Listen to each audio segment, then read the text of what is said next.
Retornando, nós vamos continuar com alguns tópicos selecionados e principalmente aqueles que são mais utilizados nos dispositivos de conversão eletromecânica de energia. Então, o que é o freio magnético? O freio magnético é um dispositivo, uma aplicação bastante utilizada, inclusive naqueles molinetes de pesca, né? Por molinete de pesca, você tem a vara de pescar, você joga a linha assim. Aí nos que tem freio a disco, né? No que tem dispositivo de freio magnético, você aperta o dispositivo e aquela plaquinha magnética que está girando pode ser freada pelo campo magnético. Então, tipo de aplicação de freio, certo? E aí a pergunta é o que causa esse efeito? Vamos agora para o próximo slide.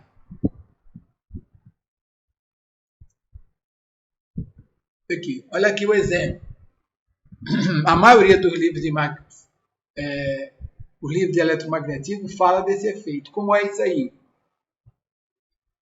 Então é importante que esse conceito fique bem claro, que ele é derivado e está contido em uma das equações de Maxwell, certo? Então, como é o dispositivo? Então, você tem um ímã permanente aqui com o polo norte e o polo sul. Aqui você tem um gap. O que é o gap? É o espaço que o campo magnético está disponível. Esses gaps entre ferros, chamados entre ferros, geralmente são pequenos.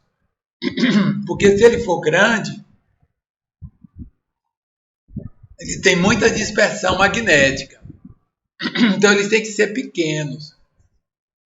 Assim como na construção do motor de indução trifásico, você tem que ter um entreferro pequeno ali na máquina, né? Na máquina síncrona, o entreferro pequeno. Na máquina de corrente contínua, pequeno. Porque esse trechozinho aí de ar, não é ferro, de ar, entre ferro, né? Ele tem uma alta relutância magnética. Mas vamos deixar isso daí de lado. Então aqui em cima você tem você tem uma vara, né? Uma vara que vai suspender esse pêndulo. Esse pêndulo é uma placa de cobre pesada. Então ele pode balançar aqui, ó, nessa direção.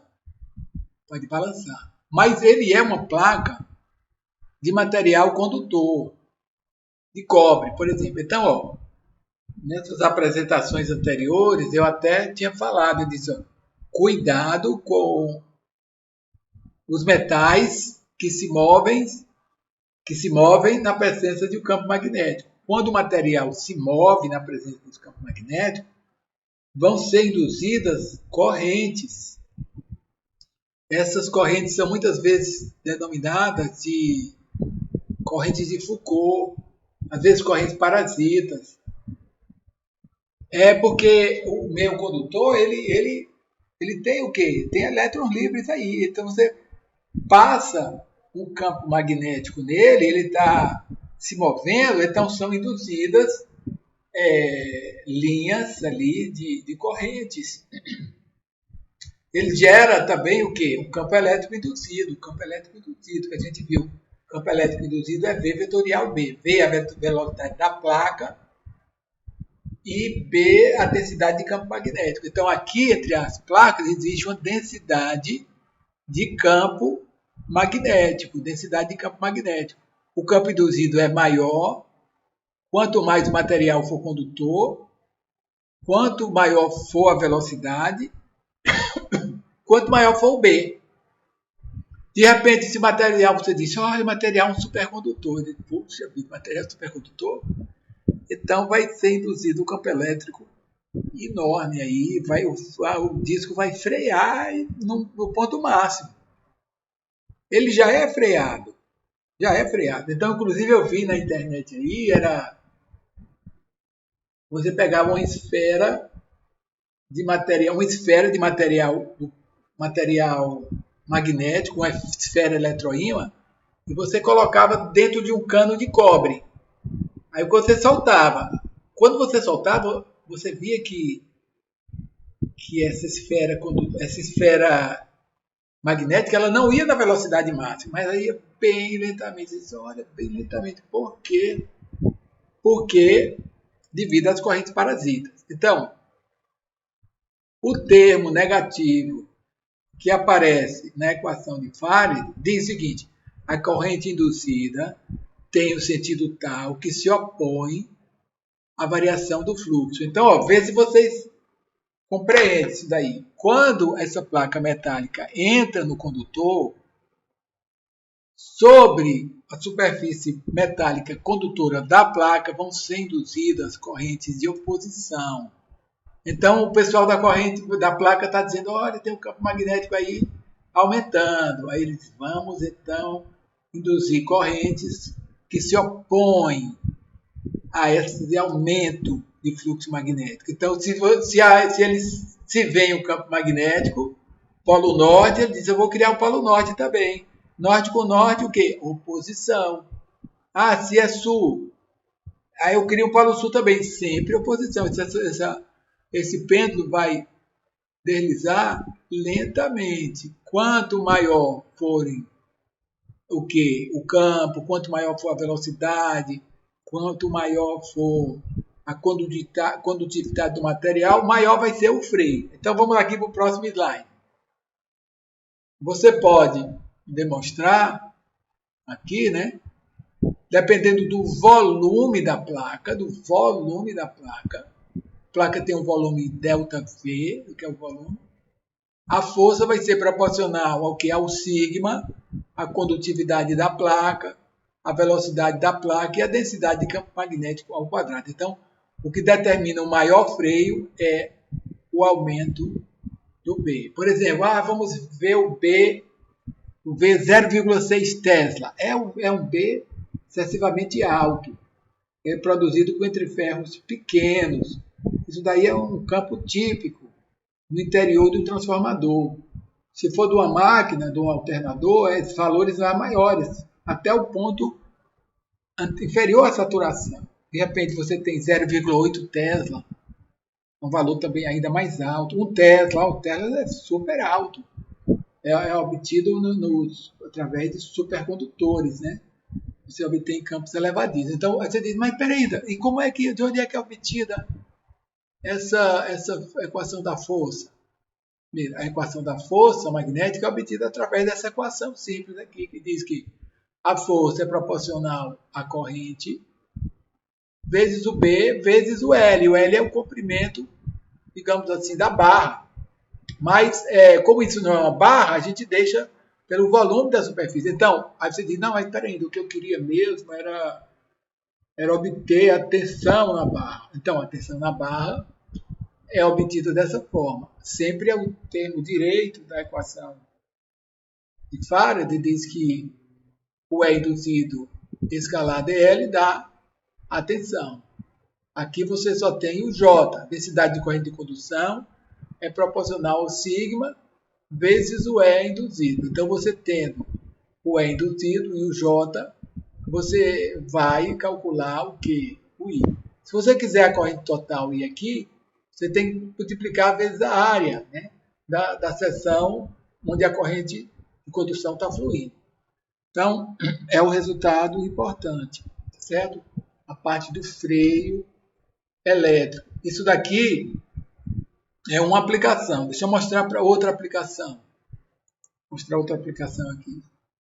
O princípio de funcionamento do motor de indução trifásica. Você diz, olha como é que funciona o motor de indução trifásica, como são induzidas correntes sobre o rotor, por que ele gira mais lentamente do campo magnético girante. Então, ó, esse experimento aqui dá para mostrar o princípio de funcionamento. Eu não sei se você sabia, mas ó, veja esse exemplo aqui. Vamos supor que aqui você tem um disco condutor. Pode ser um disco de alumínio, pode ser um disco de cobre, e qualquer material condutor. E aqui em cima, sobre o disco, você não tem um ímã. O ímã não está encostando no disco. Você diz, eu pensei que está. Não, o ímã não está encostando. Ele está a uma altura H do disco. Não é uma altura muito grande, porque devido à dispersão magnética, se você aumentar muito essa distância, o gap, o campo vai ser pequeno, mas O que é que acontece? O disco de baixo, esse disco aqui, ele está livre para girar. Livre. Ele está um disco de cobre livre para girar. Se você passar assim com a mão com ele, ele gira. Mas se você também aproximar esse ímã aqui dele e girar sem encostar, o disco vai girar. Você diz, puxa vida, por que o disco vai girar? O disco não é ímã, o disco é um disco de cobre. Como é que o cobre está sendo atraído pelo ímã? Aí a resposta é a lei, novamente a lei de Faraday. Vão ser induzidas correntes no disco, com sentido também de oposição. Então você está lá no disco, aí te diz, olha, tem um campo magnético lá em cima que está diminuindo porque ele está se afastando. Ele estava numa distância, está se afastando, então ele diz, olha, vamos se opor a essa diminuição dele. Se o Polo Norte está saindo, vamos criar o Polo Sul. Então ele cria o Polo Sul e os dois, à medida que o ímã gira, ele é aproximado do disco, porque ele está girando ali. Então ele gira com a velocidade menor do que a velocidade do disco. Existe um escorregamento, uma diferença de velocidade. Então no motor de indução, o estator, que é a parte estacionária da máquina, ela produz um campo magnético giratório. O que é um campo magnético giratório? É um campo magnético que dá uma volta completa, 360 graus. Dependendo da frequência e número de polos, tem uma determinada velocidade. Por exemplo, no motor trifásico de indução de 4 polos, você tem uma rotação de 180 RPM. Essa rotação é a rotação do campo magnético giratório. Então, esse campo que gira, o rotor está estacionário, o campo está girando. Aí, são induzidas sobre as barras do rotor, se é um rotor de gaiola de esquilo, são induzidas correntes, e as correntes dizem, olha, vamos gerar um campo aqui e tentar chegar perto desse campo girante aí. Então, ele vai acelerando até a velocidade próxima, né, que não pode ser igual. A velocidade próxima do campo magnético girante. Tem que haver escorregamento. Então, resumindo, a equação de lei de Faraday, no domínio estacionário, baixa frequência, ela explica o funcionamento de quê? De vários dispositivos. Está associado diretamente aqui com o motor de indução, indiretamente ao funcionamento do alternador, que é o gerador de corrente alternada. Também está ligado à máquina de corrente contínua. Então é bastante abrangente esse princípio. Por isso que a gente utiliza essas equações aí, tanto, né, nos dispositivos que usam o campo magnético e que são utilizados no processo de conversão eletromecânica de energia. Então, observe que tanto o disco quanto eles usam a lei de Faraday e Lenz, as duas juntas. O sinal menos, né, ele tem um duplo significado e ele também trabalha com o princípio da conservação da energia. Vou passar para o próximo slide. Isso aí a gente já mostrou antes, né? A gente já viu isso daí, ó. Agora tem esse desenho, ó. Você aproxima o Polo Norte, aí aqui sobre a espira condutora é induzida uma corrente com sentido, se o fluxo está aumentando, a corrente se opõe à variação do fluxo. Então isso aí a gente já viu, vamos passar bem rapidamente. Esse exemplo foi utilizado bastante. O gerador linear, a gente tem mais exercícios que a gente vai fazer sobre gerador linear. Mas observe aqui, ó, ele é gerador. Por quê? Por que é gerador? Porque você está exercendo uma força aplicada sobre a barra móvel deslizante, ó, exercendo a velocidade V, e esse condutor, ao se deslocar, gera o quê? Gera uma força eletromotriz induzida sobre a barra. Então, esse tipo de exercício que tem no livro resolvido, a gente vai obter polaridade da tensão induzida, força, sentido da força magnética produzida, até que a força magnética produzida se opõe à força aplicada, olha que sentido oposto. E aqui você tem V, novamente, reforçando aquele sentido V, está nesse sentido. Vetorial B, está para cima.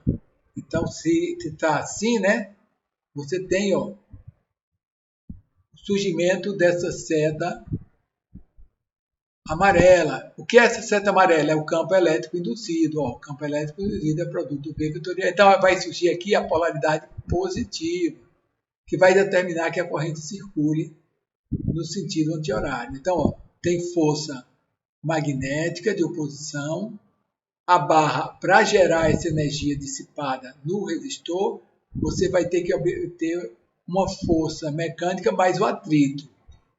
Os sistemas reais têm atrito, né? Então, olha aqui a força magnética. A força magnética se opõe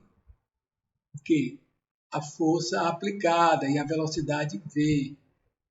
Certo? Então, a polaridade também aqui é positiva, mostrada no slide anterior. Bom, pessoal, então, vamos aqui. A gente já falou desse caso do gerador linear, né? Tem também o motor linear, eu acho que não está mostrado aqui. Eu passei esse exercício para vocês, o exercício do disco de Faraday, certo? E eu espero que, por exemplo, na próxima aula, né, a gente ter de algum de vocês ter alguma dúvida, né, como utilizar as equações, porque a gente tem aqueles série de exercícios do livro que vocês podem utilizar. Mas aqui, talvez essa figura aí, tá 3D, seja melhor visualizar. Então, como é assim? Como é o problema aqui? Isso daqui é um gerador. Por quê? Porque é um gerador que existe uma manivela, existe um eixo aqui e sobre esse eixo está sendo exercido um movimento. Qual movimento? O movimento angular ômega. Velocidade, o disco gira no sentido anti-horário. Né? E aqui tem o eixo do disco de cobre, né? Tem o eixo do disco e aqui um voltímetro. E antes de você chegar nesse resultado, você diz, não, eu vou logo no resultado, porque essas fórmulas aí estão direto, né? Todo o livro mostra. Mas você diz, não, mas eu quero, antes de obter o resultado da força, da tensão induzida no disco, entre esse ponto inicial e o ponto final, tem a pergunta, qual o campo elétrico induzido? É uma pergunta, qual o campo elétrico induzido? Em que direção ele aponta? Outra direção. Qual o sentido da corrente induzida? Que direção ela aponta? A outra, qual o valor da velocidade tangencial? Não existe velocidade ômega, mas existe velocidade tangencial. Então você pode desenvolver o exercício normal aqui, usando os eixos e coordenadas cilíndricas. Aqui você teria, visto de cima, você pode fazer um esboço 2D, eu não vou fazer porque isso é proposto, né? Você tem o sentido arrow, você tem aqui o vetor ds, que aponta para fora, o vetor b aponta na direção bc também. Então você desenvolve toda essa parte aí para chegar à solução do problema. Não chegando diretamente na velocidade, na tensão, mas nos pontos intermediários. Como eu falei, você diz, eu sei o valor da tensão. Eu disse, não, mas eu vou pedir por partes. Como assim? Velocidade tangencial, sentido da tensão induzida,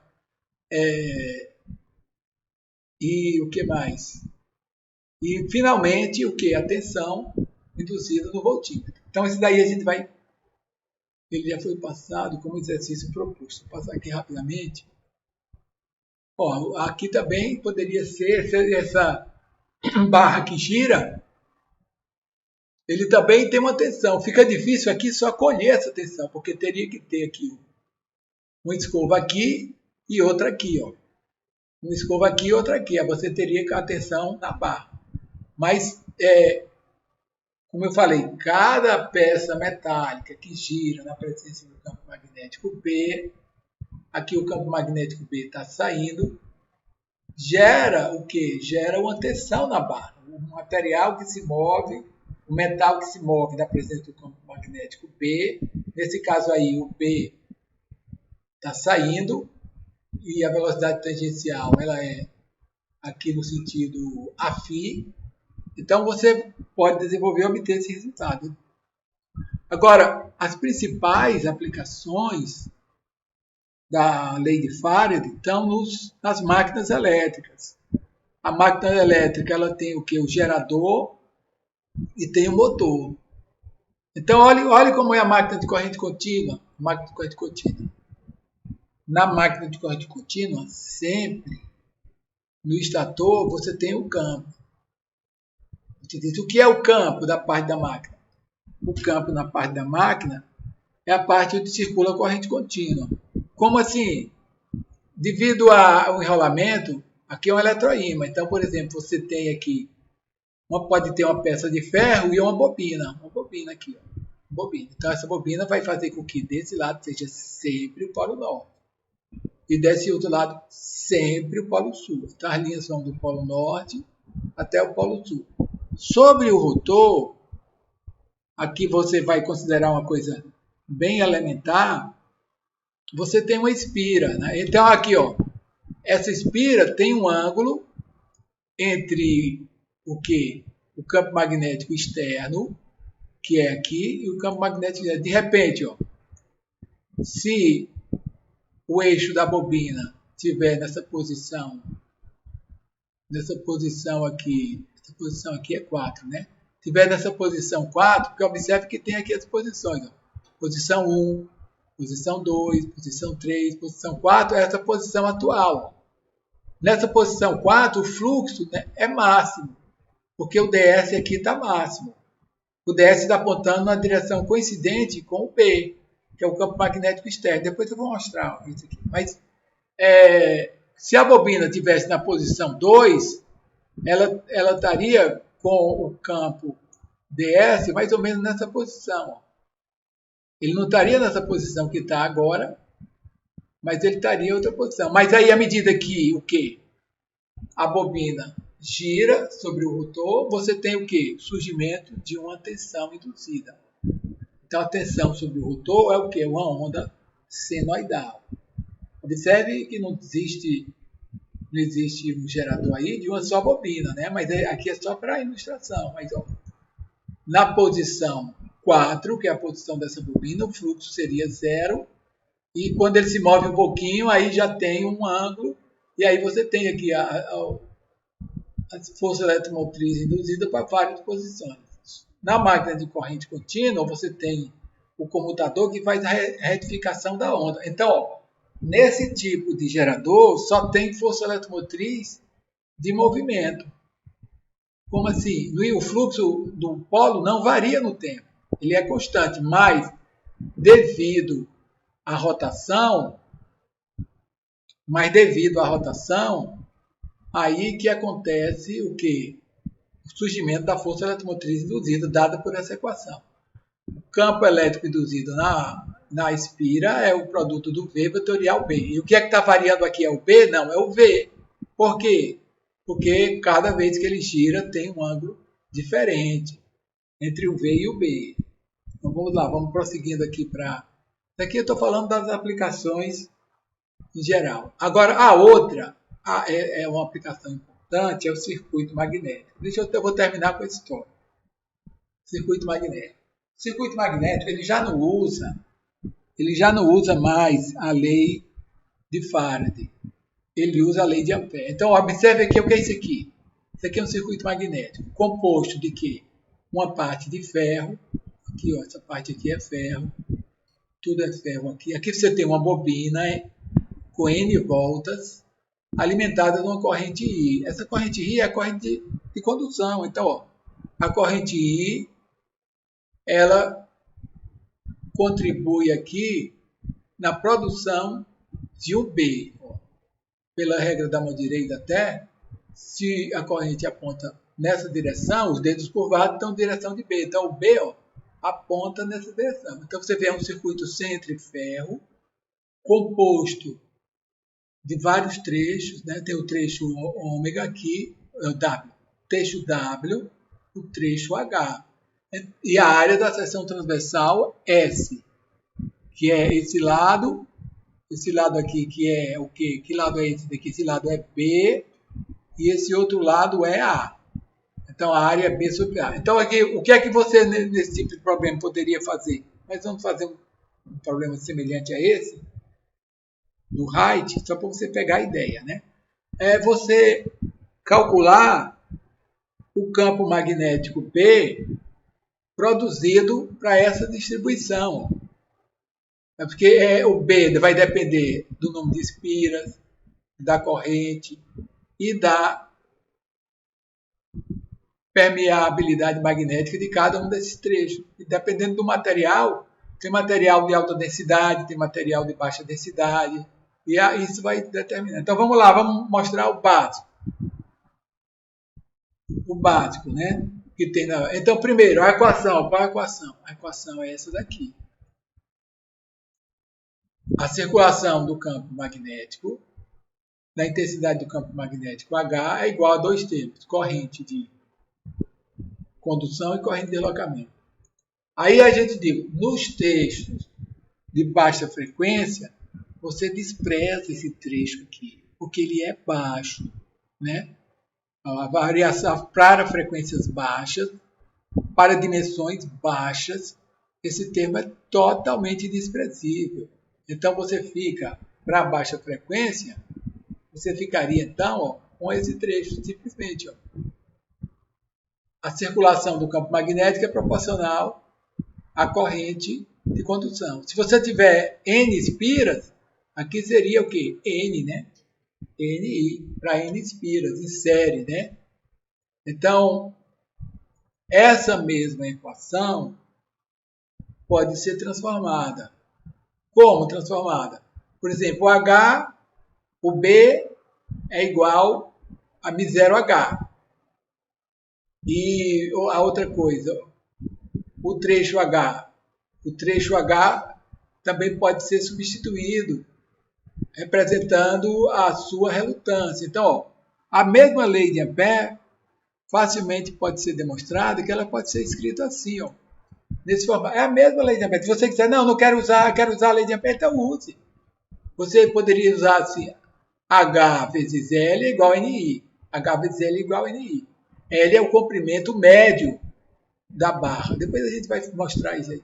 Então, ó, mas a forma mais utilizada é essa.